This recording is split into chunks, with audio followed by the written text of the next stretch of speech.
Привет! Меня зовут Алена, и вы смотрите канал 100 дней русского языка.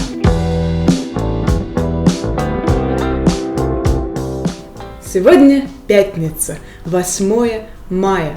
В 1713 году, ровно 307 лет назад, столица русского государства была перенесена из Москвы в Санкт-Петербург. Поэтому темой сегодняшнего выпуска, как вы могли догадаться, будет Санкт-Петербург. В инстаграм-канале «Подвал» я спросила у вас, какой город вы любите больше – Москву или Петербург? И ваши мнения разделились примерно поровну, но Петербург все-таки лидирует. Он был здесь? И я этому бесконечно рада. Может быть, потому что я сама из Питера, а может быть, этот город действительно так хорош? Напишите в комментарии, какой у вас любимый город и почему. Это не обязательно должен быть город в России. Давайте посмотрим, за что можно любить Петербург. Точнее, за что люблю его я. Первая ассоциация, которая возникает практически у каждого человека, когда он слышит название этого города, это, конечно же, белые ночи. Белые ночи – это своеобразный символ Санкт-Петербурга. В это время в городе проходят различные фестивали, концерты. На улицах почти на каждом шагу можно встретить музыканта. В университетские годы моим любимым занятием было гулять по ночному городу и фотографировать белоночную жизнь. Если вы не знаете, что это за явление «белые ночи», то вы многое потеряли в жизни. Если даже для вас уснуть при дневном свете из серии чего-то невероятного, все равно стоит приехать и посмотреть, как это практически 24 часа светло. Ночь в июне длится всего пару часов. Второе, за что я люблю этот город, так это за его внешнюю и внутреннюю красоту. То есть за архитектуру, за петровское барокко, за каналы и мосты, за параллельные улочки, на которых практически невозможно заблудиться. А также за то, что каждое здание – это отдельная история. В каждом доме жил или работал какой-то известный человек, заседало какое-то общество, проходили какие-то важные встречи.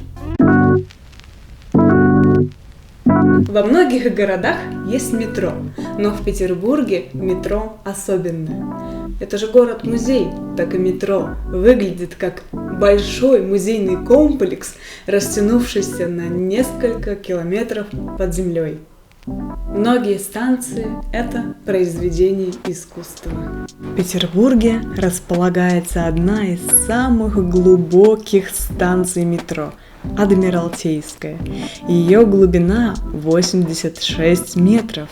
Чтобы спуститься в метро, вам понадобится около 7 минут.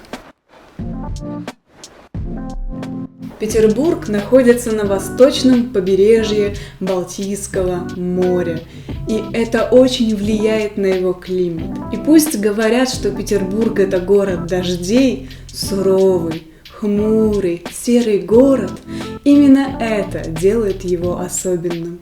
Именно это создает особую атмосферу в городе.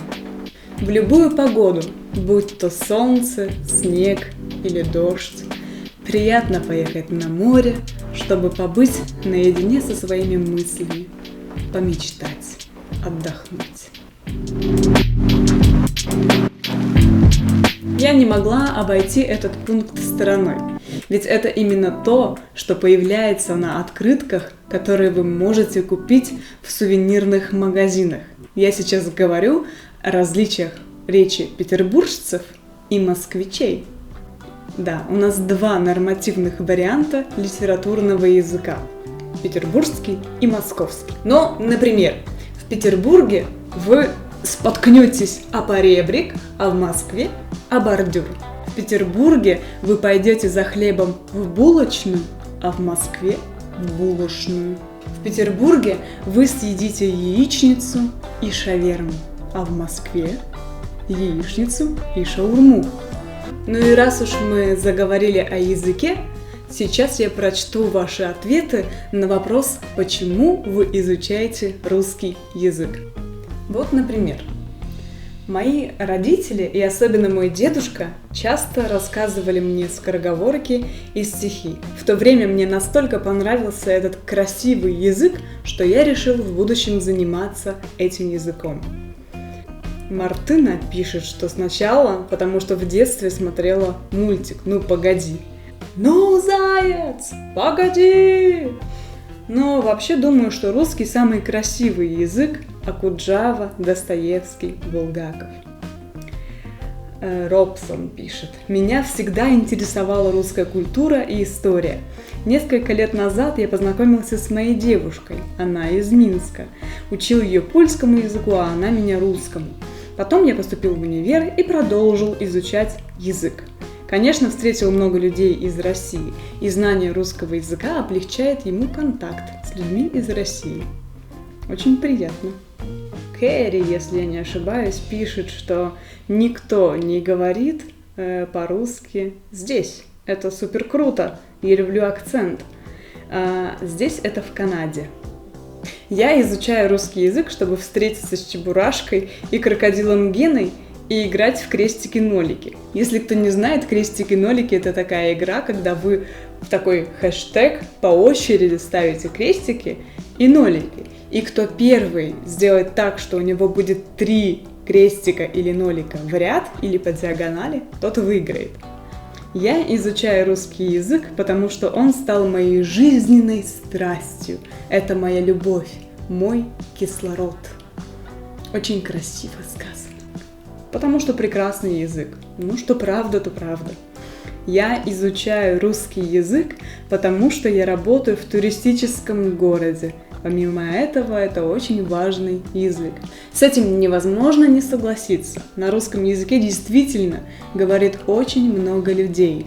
И часто, когда вы устраиваетесь на работу, знание русского языка дает вам какие-то бонусы, привилегии. Я люблю этот язык, историю и литературу. Я изучаю русский язык, потому что это сильный и красивый язык. И после этого будет легче изучать польский и чешский. Я люблю Россию и русский язык, потому что я влюблен в русскую женщину. Как здорово слышать такие слова. Когда кто-то учит русский язык, чтобы договориться со своей второй половинкой, это что-то невероятное. И это очень большая мотивация. Я выбрал русский язык, потому что он такой же, как музыка. Я решил приехать в Россию ради девушки. Опять. Которая мне говорила о ее городе, достопримечательностях и местах, которые связаны с моей профессией. А еще потому, что я хотел говорить по-русски в живой речи. Хочу, чтобы он был моим вторым языком. Удачи! По-моему, это все комментарии. Если вы хотите написать, почему вы учите русский язык, пишите под этим видео.